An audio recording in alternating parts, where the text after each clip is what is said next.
Ya, kita ke Padang, Sumatera Barat. Pemirsa, ada seorang gadis remaja di Kabupaten Darmasraya tewas di tangan ayah tirinya gara-gara si anak memberitahukan keberadaan ayahnya Ayahnya. ke penagih hutang. Nah, karena emosi, korban ini lalu dipukuli di hadapan warga yang berusaha melerai cekcok tersebut.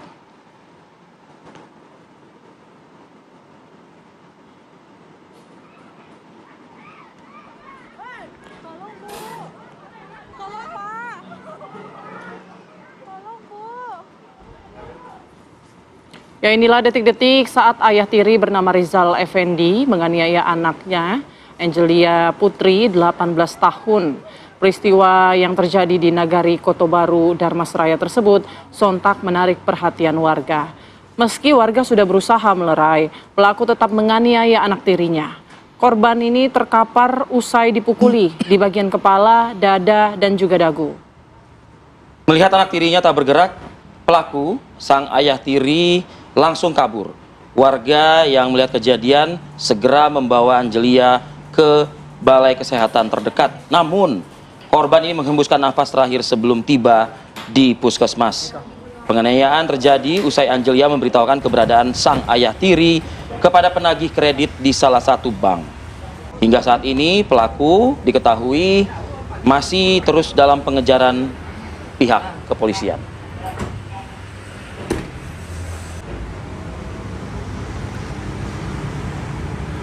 Baik, perlu kita dalami peristiwa yang terjadi di Darmasraya, Sumatera Barat ini. Apakah juga pelaku sudah berhasil diamankan ya? Ini kita sudah terhubung dengan Ajun Komisaris Besar Polisi Purwanto selaku Kapolres Darmasraya, Sumatera Barat. Selamat pagi. Assalamualaikum Pak Kapolres.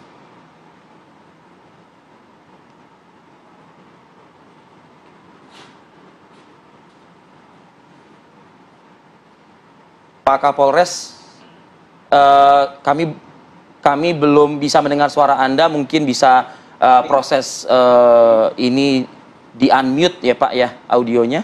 Sudahkah bisa mendengar suara kami? Dan apakah kami sudah bisa mendengar suara Bapak, Pak? Untuk suara kami sudah masuk belum, Mas Fadil? Baik, baik. Terdengar jelas Pak Kapolres. Pak Kapolres, yang pertama saya ingin ketahui adalah apakah pelaku sang ayah tiri dari korban ini sudah berhasil diamankan, Pak? Sudah berhasil ditangkap?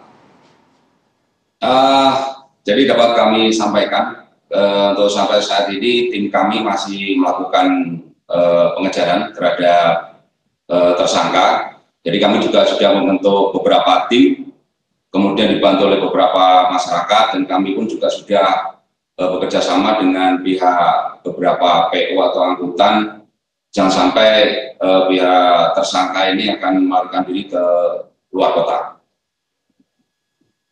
Baik, Pak Kapolres, kalau dari informasi yang sudah diperoleh pihak kepolisian, dari saksi-saksi mata yang ada di lokasi kejadian, ini bagaimana kronologi ceritanya, Pak? Apakah memang penagih hutang datang lalu kemudian sang anak ini membocorkan begitulah ya keberadaan bapaknya, atau ada informasi baru lainnya? Betul, Mbak Putri. Jadi hasil keterangan dari para saksi, ada sekitar 5 saksi sudah kita periksa. Jadi modus daripada orang tua tiri daripada korban, yaitu Saudara Rizal Effendi, ini merasa tidak terima atau sakit hati karena tempat dia tinggal sekarang dengan orang tua daripada si Rizal Effendi ini ditunjukkan oleh anak daripada anak tiri daripada Rizal Effendi, yaitu Saudari Angelia Putri. Jadi dari kejadian tersebut, karena tidak terima ditunjukkan, kemudian tersangka marah kepada korban, sehingga terjadilah pemukulan. Menurut para saksi di seputaran leher, ya, di seputaran leher, kemudian di dada, kemudian terjatuh, dan ada saksi yang menerangkan bahwasanya setelah jatuh sempat diinjak oleh tersangka di bagian perut.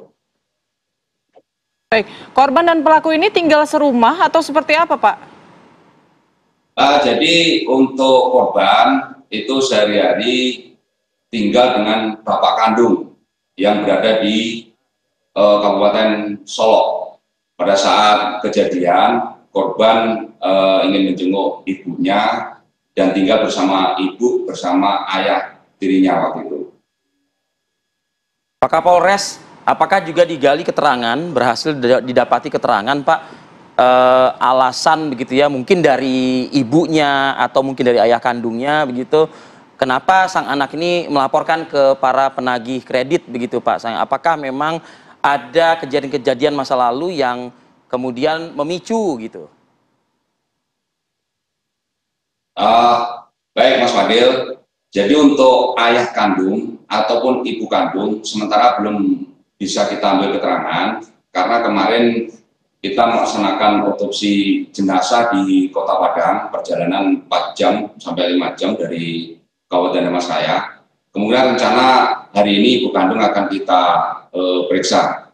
Kemudian dari keterangan para saksi, bahwasanya ada salah satu bibit daripada korban menyampaikan bahwasanya selama ini yang membayar hutang bapak tiri maupun ibu kandung itu adalah almarhum, karena almarhum ini selain sekolah dia juga sehari-hari bekerja serabutan sebagai karyawan di perusahaan swasta. Ini ya Pak. Berapa besaran pinjaman ya berarti ya, karena kan ini kan penagihan kreditnya di bank begitu ya Pak? Jadi ini pinjamannya kalau kami bilang tidak terlalu besar, hanya sekitar 5 juta Mas Wakil. Untuk cicilannya per minggu itu sekitar 100 sampai 200 ribu. Oke, jadi bisa diduga ini mungkin karena korban ini sering yang selalu membayar ya utang-utang tersebut, lalu mungkin kali ini ia menyerahkan langsung begitu ya penagih utang terhadap ayah tirinya begitu. Tapi Pak, betul, kalau jadi sudah korban informasi daripada bibinya itu sudah nggak tahan lagi karena sering menagihnya itu ke korban. Oke, berarti korban ini datang ke rumah pelaku ini bersama penagih utang begitu ya Pak? Betul. Oke, dapatkah keterangan Pak digunakan untuk apa uang 5 juta tersebut oleh pelaku Pak? Sementara masih kita dalami Mas Wadil karena ibu kandung korban belum kita mintai keterangan. Mungkin kalau ibu kandung sudah kita minta keterangan, kita akan dapatkan keterangan yang pasti uang itu digunakan untuk apa sehari-hari. Dan mengingat pelaku sampai sekarang juga masih kita laksanakan pengejaran. Ya, dari informasi sekitar warga sekitar maupun juga bibi, pelaku ini bekerja Pak sehari-harinya? Ya betul. Sebagai apa Pak Kapolres? Di salah satu karyawan di perusahaan perkebunan. Oke, baik. Terima kasih banyak informasinya Pak Kapolres Dharmasraya AKBP Purwanto sudah bergabung bersama kami di Apa Kabar Indonesia Pagi. Selamat pagi dan selamat bertugas kembali, Selamat bertugas Pak Kapolres dan juga Pak Wakal. Selamat pagi Mas Abdul dan Mbak Putri. Terima kasih.